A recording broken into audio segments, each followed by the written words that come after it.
And hello once again, all of the Spiritist community. This is Luis Lima once again from Central Florida for Kardec Radio and Spiritism A Closer Look, our weekly program. We are covering this first topic, evolution. By the way, this is our program number 25.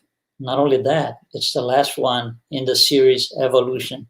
For 25 weeks, as you know, if you have been following us, we have been talking about so many things just because evolution is such a wide and broad subject, not only within spiritism, but in general. Right? Even if you want to talk about just animals and plants and whatever else comes with it, it's a long, broad subject. So we took these initial 25 weeks to discuss the issue, and we're going to wrap up today. So today what I wanted to do is just go through what we have seen in brief words, just really an overview of what we saw and discussed through all this time.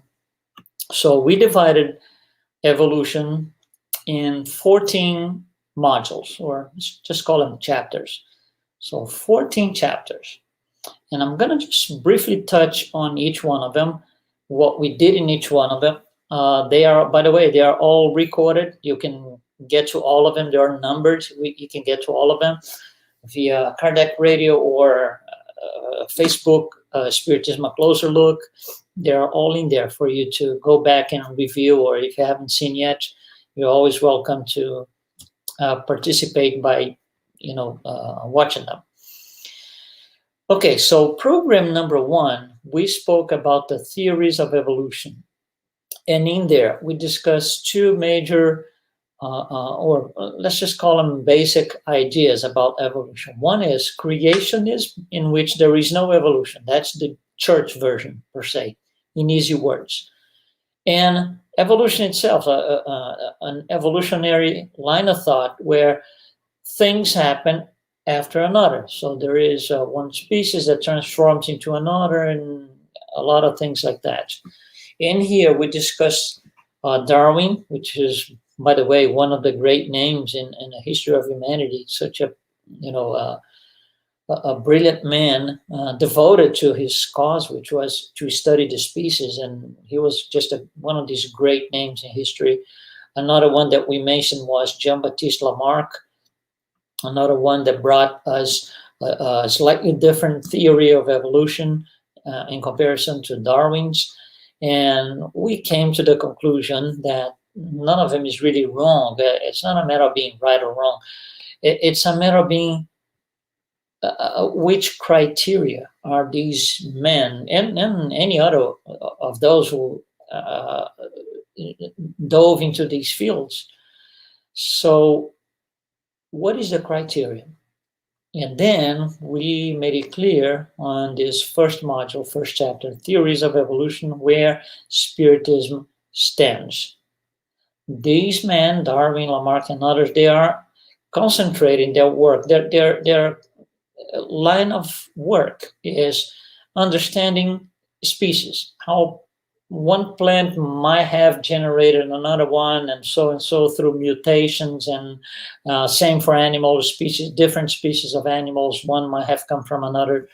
So it's all about mutation, but still all in the physical, material plan. Spiritism goes beyond that. Spiritism, so Darwin and Lamarck are, from the Spiritist point of view, not complete, because they don't look into the Spiritist or the spirit world, which is the other side. We do. So Spiritism thrives for its effort in studying the evolution of the intelligent principle. So we defined all of those things. Intelligent principle, actually, that was done on chapter 2, the creation. So we showed and discussed the elements of evolution. We discussed things such as spiritual principle, material principle, universal cosmic fluid, all of these things. So we spend probably like 3 or 4 weeks speaking about this because it is such an important thing. And I see one of our listeners here, Fabius, you say you have a question. So please post your question and we're going to go through it. So chapter number 3. So we presented the elements of creation. Then on chapter number 3, we introduced the idea of the vital principle. Vital principle is what makes inert or inorganic matter to be converted into organic matter. And that's, of course, there was an extensive explanation because there's a lot of details. But for what we need today, it was we tried to show, to portray how this intelligent principle acquired the ability to infuse life into inorganic matter or inert matter. Okay, so the vital principle. Then we went to the next chapter, the earth. About the earth, we had to speak about the evolution of the planet in 2 worlds, literally. The physical formation of the planet coming from what is considered the starting point, the Big Bang. So we came from there through a series of, through a timeline, if you will, until we get to the present time. So all of the things that happen, all of the formation of the planets, solar system, until the formation of the Earth and its readiness for receiving human incarnations on its soil. Then we also, in this chapter, the earth, we also spoke about the spiritual layers of the planet.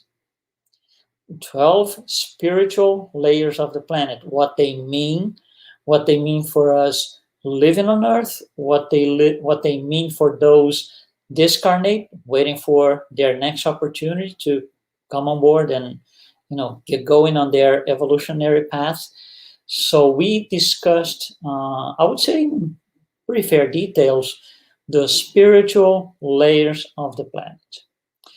Then we went to chapter number 5, next one up, the kingdoms. And then we discussed everything on about the minerals, plants, animals, humans, and how things are all connected. There's a connection, that unites all of these things. There's a better than a connection, a better word might have been coordination. There's a coordination. There's a group of highly evolved spirits taking care of all of these things, making it all happen and make sure things happen right and as they were supposed to be. So the kingdoms address exactly that: minerals, plants, animals, humans.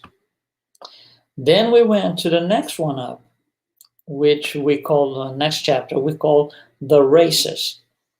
Races was the purpose of that chapter was, once we had the kingdoms and we got all the way up to the humans, was to explain once human incarnations are going to take place on earth, that's not a snap of a fingers. Men or humans can't come on board and that's it. No, it's a process, and it starts from using a more, I would say, modern term. It comes all the way from the caveman to the modern humans, and it's a long process, full of details, full of nuances, if you will.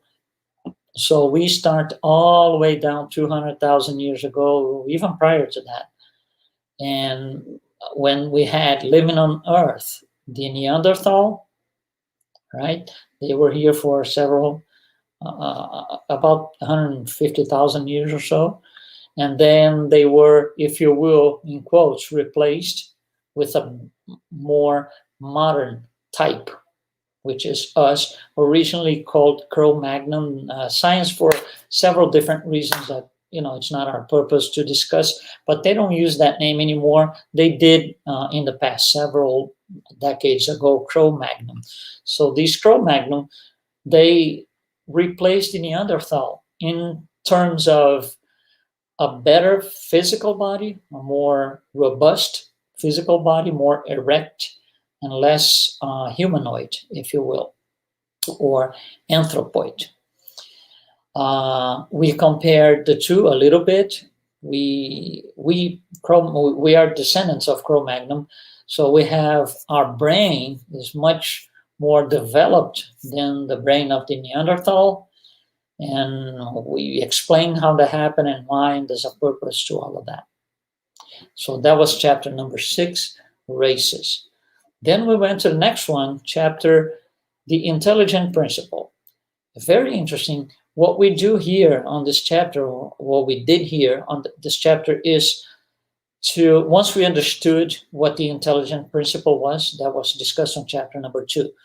So once we understood what the intelligent principle was, we go into a journey, a beautiful journey on how it develops, how it applies its growing, everyday growing knowledge to the organic matter by forming from the very most elementary forms of life into the more complex forms of life. Today is us, humans. How this intelligent principle interacts with organic matter to make things happen for its own evolutionary path towards perfection. And then how this intelligent principle tweaks the what we call this perispirit on every single level until we, and it's a long journey, until we were able to get to where we are. So this chapter, the intelligent principle, explains, if we could summarize in one word or a few words, is the evolution of the perispirit. And then we went to the next one, evolution of the brain. Evolution of the brain was very interesting. We had we invited our great friend Vanessa Anceloni to be a part of this. We had a live discussing the 3 layers of the brain and the brain in general, right? In focusing on evolution. So we spoke about the reptilian brain, the intermediate brain, frontal lobe, all of those things, and how it all happened. And we still have a lot of the reptilian brain, which is the first layer. We still use it a lot. All the tasks that are automated into our body and perispirit, for example, digestion, heartbeating, breathing, we don't have to stop and think to do these things. They just happen because the process has been automated. And it's something that the perispirit had to learn. Okay? All right, so we're going to continue here before we can answer Fabia's question. And then we went to the next one up, reincarnation. Reincarnation shows, this chapter shows the process of reincarnating several times, which of course is part of evolution. We need that. That's actually a requirement. We can say it's a requirement for us to grow morally, life after life after life, and get going towards perfection. So we explain how the incarnation takes place, what happens at, when the incarnation starts, when it concludes, all of that. Very interesting chapter, by the way, at least for me. Then we went to chapter number 10, intellectual progress. Intellectual progress discussed not only progress as we know, meaning technological progress and things that we didn't have 200 years ago, we have now, things that we didn't have 4,000 years ago. For example, fire, the invention of the wheel, these are things from 3500 BC or even prior to that, and they're still around. So we acquire progress, intellectual progress, and we use it in our favor. And the whole purpose of learning intellectual progress is to give us elements so we can make better choices, so we can morally be better. And that was exactly the last chapter, chapter 11, moral evolution. And moral evolution, by the way, is actually the core of Spiritism. That's what Spiritism is all about, explaining how evolution of humankind. That's exactly what they, what we should be concentrating on, evolution of the soul, the intelligent principle. Especially in the last chapter, we show how that happens in terms of moral. Let's go back here to our friend Fabius. He has a question here. And the question is, I'm going to read it to you. Do you believe spirits can teach us so that can live better in the world? If what is the best method to contact them? Okay, so let's do in parts. So first of all, if I believe spirits can teach us, right? That's by the way what Spiritism came for. Spiritism comes to us through a series of events that we are going to explain later on our next modules. But it comes to us from mediumship, which is the ability to communicate with the other side, with discarnate spirits. So as the process develops, Allan Kardec, which is the codifier of Spiritism, he learns how to ask questions to the spirits in a very knowledgeable way, very smart questions, one after the other. And when he compiles everything to a book, the Spirit's book, it all makes sense. But all that information came to us from the spirit world. So can they teach us something? Yes, that's what Spiritism is all about, is to teach us what the spirits are telling us, because they have been to the other side. They are on the other side. They can tell us how it is because we can't see it here as incarnates. And Fabius, on the second part of your question, what is the best method to contact them? I wouldn't put it this way exactly, but the way to contact them is mediumship. Right? You have to have some psychic ability, some mediumistic ability, and to make this thing serious. Okay, to make this thing serious, and I would say, to invest the energy in doing this and obtaining return in terms of being a better person. That requires a lot of study. In spirit centers, we do this. By the way, the Allan Kardec's Codification has an entire book about it. The book, the Medium's book, which is, by the way, it's a thick book, and it was written in 1861. And by the way, it's still considered to this day to be the best book, the more complete book on the subject. 160 years after its publication, still the best one. But that's not only it. It's not just reading the book or reading 2 or 3 books. It's a process that has to be really understood. Spiritist centers, most of them at least, maybe not so much because of the pandemic, but most Spiritist centers have courses and classes in mediumship, mediumistic communications, or anything in that sense. Okay, and so I really urge you to look for that kind of thing in Spiritist centers. And you're asking me if there's something in South Africa. You can go to the internet, to the site for the International Spiritist Council. They will list all the Spiritist centers around the globe. Okay, so go there, visit the site, just Google it, and you can find it. Okay. All right, so I just gave you a quick overview of what we did in these last 25 weeks. Like I said before, all these programs are recorded. You can get back to them through Kardec Radio, on our Facebook, Spiritism, A Closer Look, Kardec Radio's website, YouTube, Facebook, any of those. So that kind of wraps up this first topic that we picked for our Spiritism A Closer Look. 25 weeks. Wow. Incredible, right?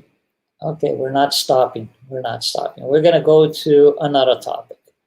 So we are off next week, but the week after, we start another topic. And then, how do we pick a topic? Well, let me just explain why we're going to talk about what we're going to talk about. Throughout the years, these past 20-some years, by going to different places, by going to different Spiritist centers, by speaking to people, by speaking for Spiritist audiences, a lot of new people come in, a lot of new people will, after talks and lectures, they will come to us and say, oh, very interesting. So, but, Spiritism started in France. Okay, that's the question that we get all the time. Spiritism started in France. How come it's in the U.S. now? What made it happen? What's the path to get Spiritism out of France into the U.S.? So that's exactly what we are going to do in our next few weeks, in our next programs. Again, we're off next week, but the week after that, we start with Spiritism, A Closer Look from France to the USA. So we are going to explain how Spiritism does this quantum leap, if you will, using modern terms, right? And it shows up in the US one day. Very interesting. There's a lot of, in order for us to explain and you to understand, we need to go a little bit through history of France, history of Brazil, history of the USA. Nothing too heavy because it wouldn't even make sense, but minimum history that makes sense, the explanation makes sense, and it all plugs into how Spiritism made its way into the USA. I think it's going to be very nice. I think it's going to be an interesting topic to discuss. It has been for me, at least, like I said, by talking to people throughout the years. And we really never had the opportunity because it's a long thing to talk about, to discuss. It's hard to give an answer in one or two phrases because it might be all broken explanation. So that's why we decided to take this opportunity that we have with Spiritism A Closer Look through Kardec Radio, and we are going to address this. We kind of foresee about 8 weeks on this program, so 7 to 8 weeks. Let's see how it goes. A lot of it depends on what happens on our live transmissions. We got questions, and sometimes not only questions on live transmissions, but after streaming, people can always go back to our talks and our programs, and they will post questions. They will ask us something. So it all depends on how more or less details we need to get into, so we are able to explain how Spiritism made its way in the USA. So I invite you to continue with us every week here, Spiritism A Closer Look. And again, our new topic, from France to the USA. Be well, be with us, don't miss it. Thanks so much, and I'll see you in a couple of weeks.